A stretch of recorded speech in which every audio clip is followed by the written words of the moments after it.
Section 1. You will hear a woman asking for information over the phone.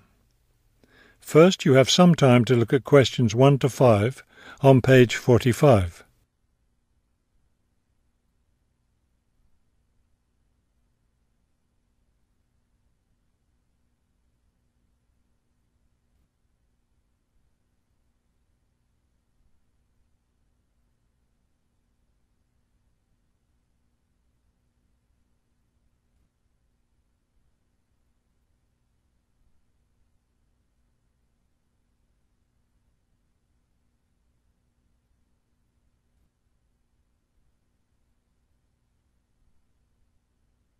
You will see that there is an example that has been done for you. On this occasion only, the conversation relating to this will be played first. Good afternoon, Plainfield Community Centre. Yes, hi. I'm new in town, and I was curious about the services the community centre has to offer. The man answers the phone. Plainfield Community Centre. So the words Community Centre have been written at the top of the form. Now we shall begin. You should answer the questions as you listen, because you will not hear the recording a second time. Listen carefully and answer questions 1 to 5. Good afternoon, Plainfield Community Centre. Yes, hi. I'm new in town, and I was curious about the services the community centre has to offer. We offer a variety of recreational activities. What were you interested in particular? Well, everything, I guess. Okay, let's start with kids. I have a teenage son. What activities do you have for teens? Right now, during the school year, we have tutoring sessions for children and teens in all subjects. That would be good. He needs help with algebra. We can certainly help with that. Just have him come by any Wednesday or Saturday afternoon. That's when the tutoring sessions are scheduled. Fantastic! What about sports? Do you have sports activities for teens? We have tennis lessons on Sunday mornings for teens and Sunday afternoon for adults. I don't think my son would like that, but my husband might. For myself, I'd be more interested in yoga. Do you offer yoga classes? We do. Our yoga classes take place on Tuesday and Thursday evenings. We divide it up into several groups. So there's one class for younger children, one for teens, and one for adults. Really? I doubt my husband and son would be interested, but I'd like to sign up for yoga. I also like reading. Do you have any book clubs? We have one just about to start. The first meeting will be next Friday morning. It will focus on early 20th century novels. Too bad it's Friday morning. I think my son would enjoy it, but of course he's in school at that time. Well, actually, that book club is for adults only. We may start one up for teens next summer, but we have nothing for that age group right now. Oh well, I suppose he has enough to keep him busy for now. Now, what about fees? Do these classes and activities cost anything? Before you hear the rest of the conversation, you have some time to look at questions 6 to 10 on page 45.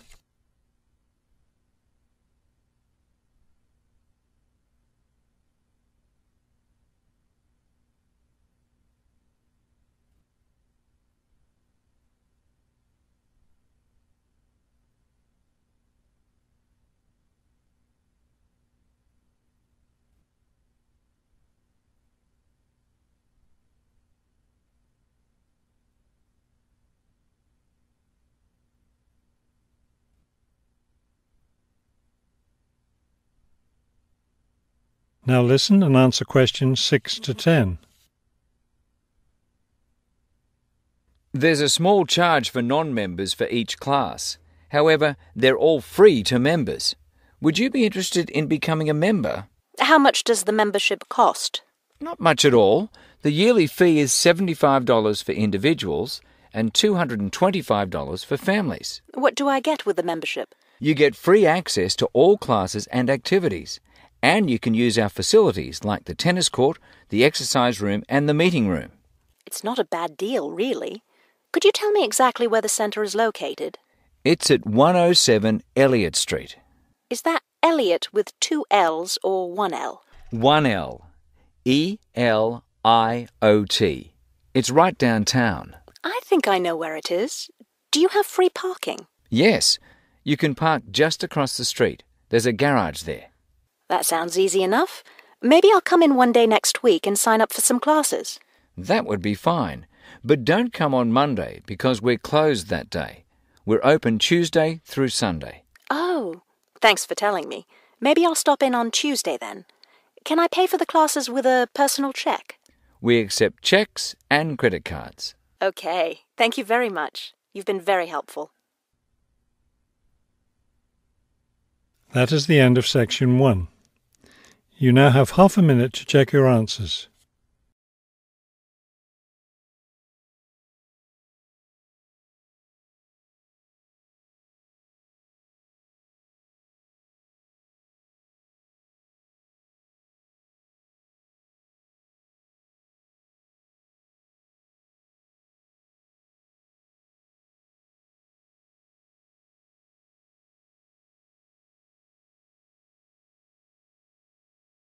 Now turn to Section 2.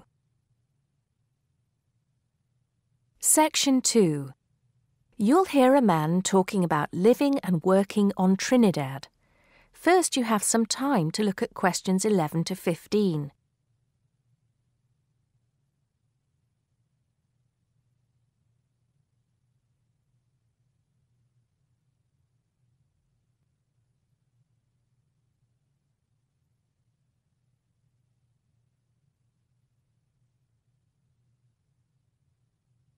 Now listen carefully and answer questions 11 to 15.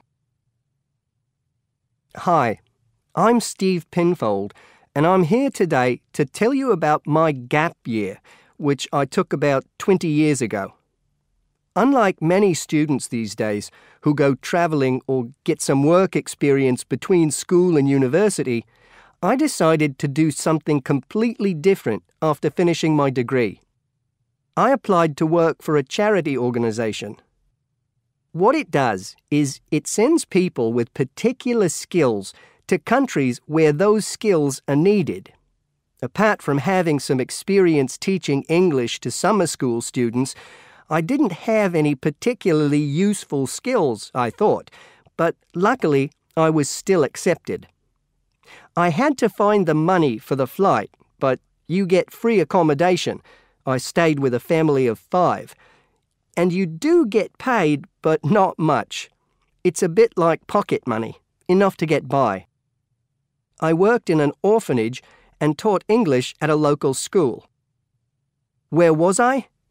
Well, originally I was going to be sent to a village in India, but at the last minute the organisation decided to send me to Trinidad. Now, this is a fascinating place. It's an island in the Caribbean. Well, in fact, the country is actually 2 islands. The smaller one is called Tobago, which is connected somehow to the word tobacco. Anyway, there I was, a young white guy living and working on an island which is mostly a mixture of descendants from Africa and India. The Africans were originally brought over as slaves, and the Indians came later as indentured workers. That means they agreed to come for a specific time, but many of them stayed. There are also some Trinidadians of Chinese and British origin, though the native inhabitants were basically wiped out by colonialization. I myself felt completely accepted and had the time of my life.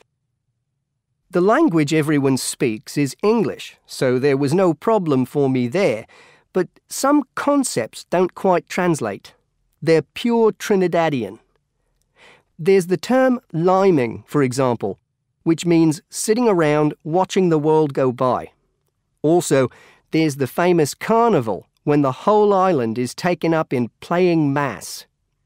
For a whole month, around February or March, it depends when Easter is, everyone's busy preparing costumes, practicing calypsos, soca and steel pan music, and most importantly, partying. Before you hear the rest of the talk, you have some time to look at questions 16 to 20.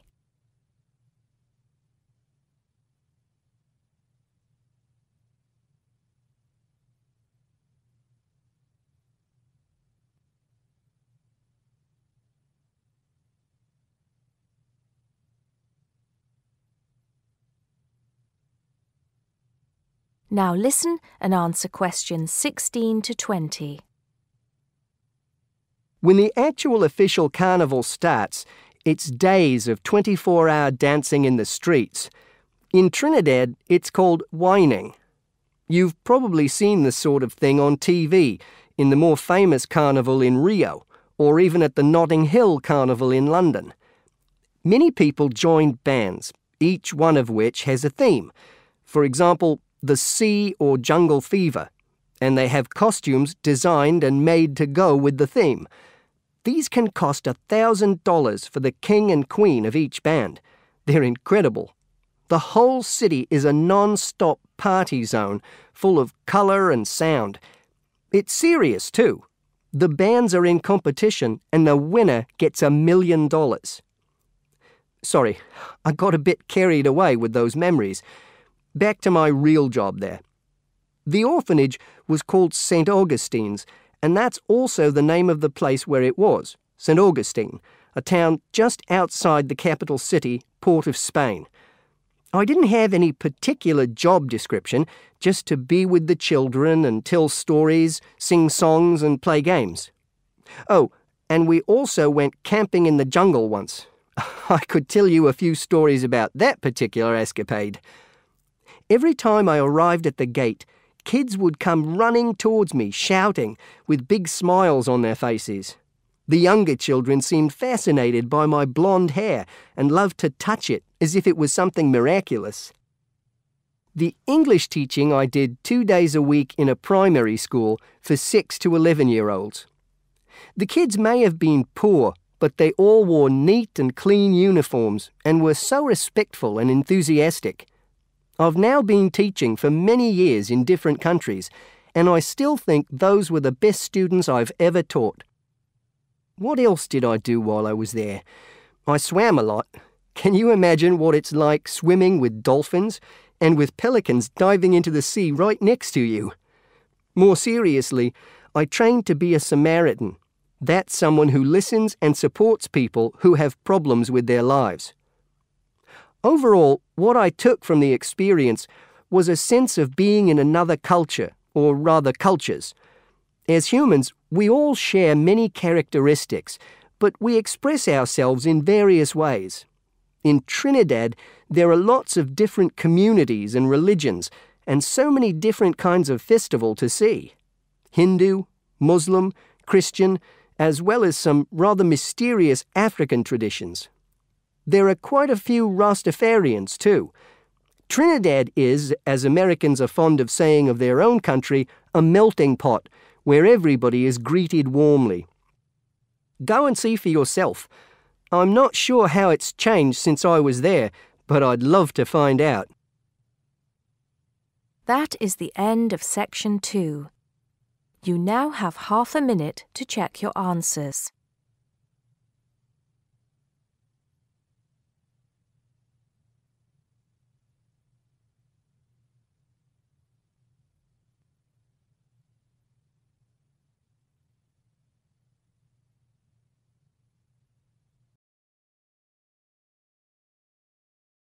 Section 3. You are going to listen to a conversation between two students talking about a lecture they have just attended. First, look at questions 21 to 24.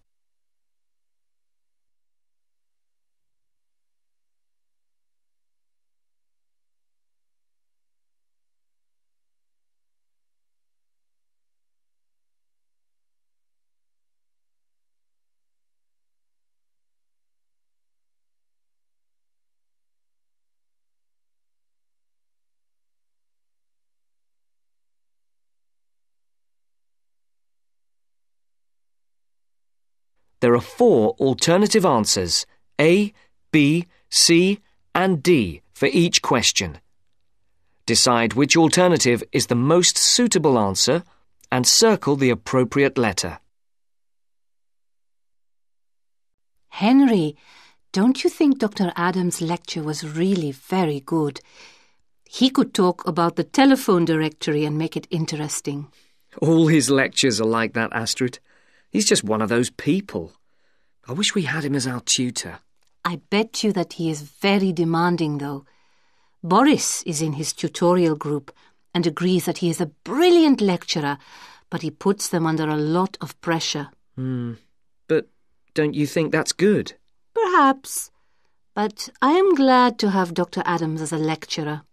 He's interesting and rather funny and puts just the right amount of pressure on people.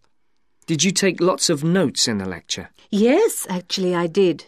In fact, several pages. I didn't think I had taken so many. I was that busy listening to what was being said that I didn't take many notes. Can I photocopy yours? I don't think that's such a good idea. You won't be able to read my handwriting, and sometimes I write them in English and sometimes in Arabic. Oh, let's have a look.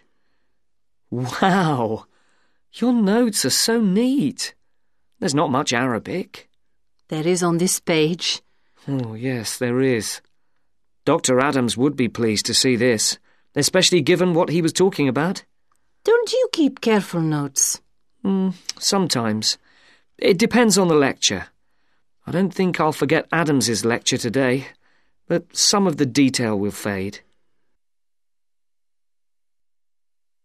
Before the conversation continues, look at questions 25 to 30.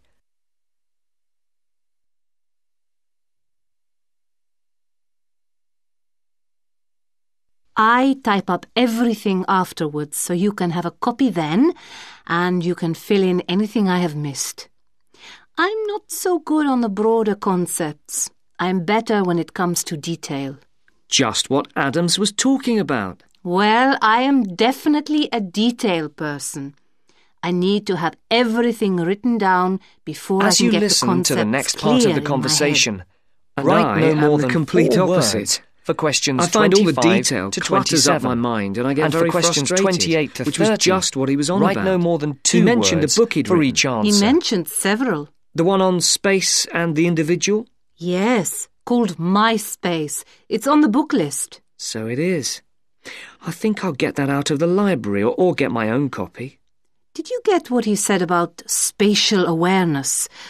I didn't really. Yes, it was fascinating. I can't be as eloquent as Adams was, but I know several people who are frighteningly intelligent, but they have difficulty reading simple directions, even when getting to places that they know very well. I find that difficult to understand. Everyone learns the way to walk to the shops and things like that. You mean just the way people learn spelling? You know, people misspell words, make mistakes in countless areas of their lives, and going in the right direction is just the same. Remember what Adams said about the number of people who cannot tell left from right, north from south, and so on? Do you know which way is north? It's, that way. You see? I couldn't have told you that. Really? I haven't a clue which way is which. That's why I'm always getting lost when I go out on my bike and put me in a completely new place and I am totally lost. What about maps? I'm hopeless at reading them. But then you're brilliant at writing essays and getting all the ideas down in the right order, and I don't know where to start. Again, just what Adams was talking about. What we need to do is combine our skills. You teach me to cope with detail, and I'll teach you how to string concepts together. Okay, we can do that. Which way is the library? It's... you're making fun of me. That's the end of section 3. You now have half a minute to check your answers.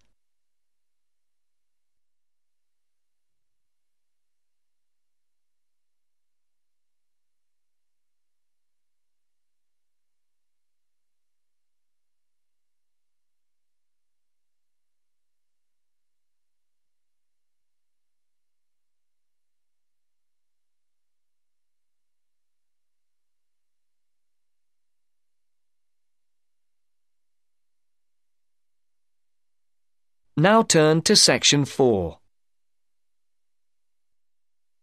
Section 4. You will hear a lecture about customer psychology.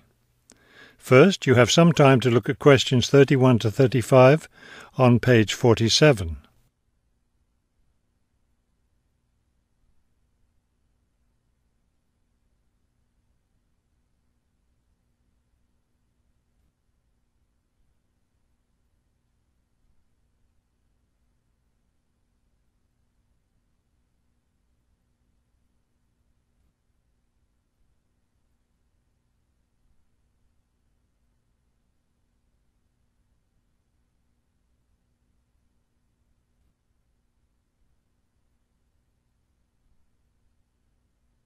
Now listen carefully and answer questions 31 to 35. An understanding of customer psychology is an invaluable aid for retailers looking for ways to increase sales. Much can be done to the store environment to encourage shoppers to linger longer and spend more money. The first aspect to consider is the physical organisation of the store. Placement of merchandise has a great deal of influence on what customers buy. For example, a common practice among retailers is to place the store's best-selling merchandise near the back of the store. In order to get to these popular items from the front entrance, customers have to walk down aisles filled with merchandise that they might not see otherwise. Carpets are also used to direct customers through particular areas of the store. Retailers choose carpets not only for their decorative or comfort value, but also because lines or other types of patterns in the carpets can subtly guide shoppers in certain directions. Besides encouraging shoppers to go to certain areas of the store, retailers also want to keep them in the store longer. One way to do this is to provide comfortable seating throughout the store, but not too close to the doors. This gives customers a chance to rest and then continue shopping. Retailers can do a number of things to create a pleasant atmosphere in the store, thereby encouraging more purchases. Music is commonly used, not as entertainment, but as a calming influence.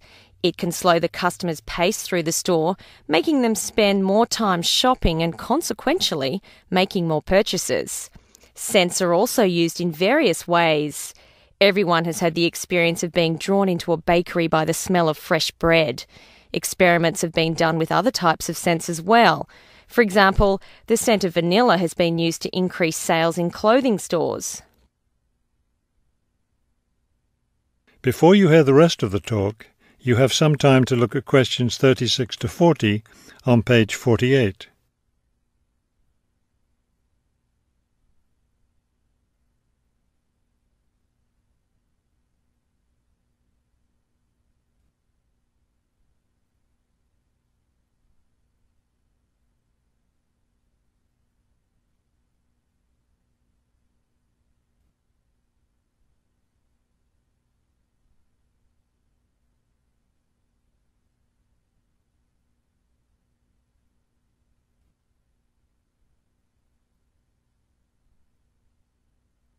Now listen carefully and answer questions 36 to 40. Use of colour is another important aspect of store environment. Certain colours can affect behaviour as well as mood. Light purple, for example, has been found to have an interesting effect on customer behaviour. People shopping in an environment where light purple is the predominating colour seem to spend money more than shoppers in other environments. Orange is a colour that's often used in fast food restaurants. It encourages customers to leave faster, making room for the next group of diners. Blue, on the other hand, is a calming colour. It gives customers a sense of security, so it's a good colour for any business to use. In addition to using colour to create mood and affect customer behaviour, colour can also be used to attract certain kinds of customers to a business. Stores that cater to a younger clientele should use bold, bright colours, which tend to be attractive to younger people. Stores that are interested in attracting an older clientele will have more success with soft, subtle colours, as older people find these colours more appealing. That is the end of section 4. You now have half a minute to check your answers.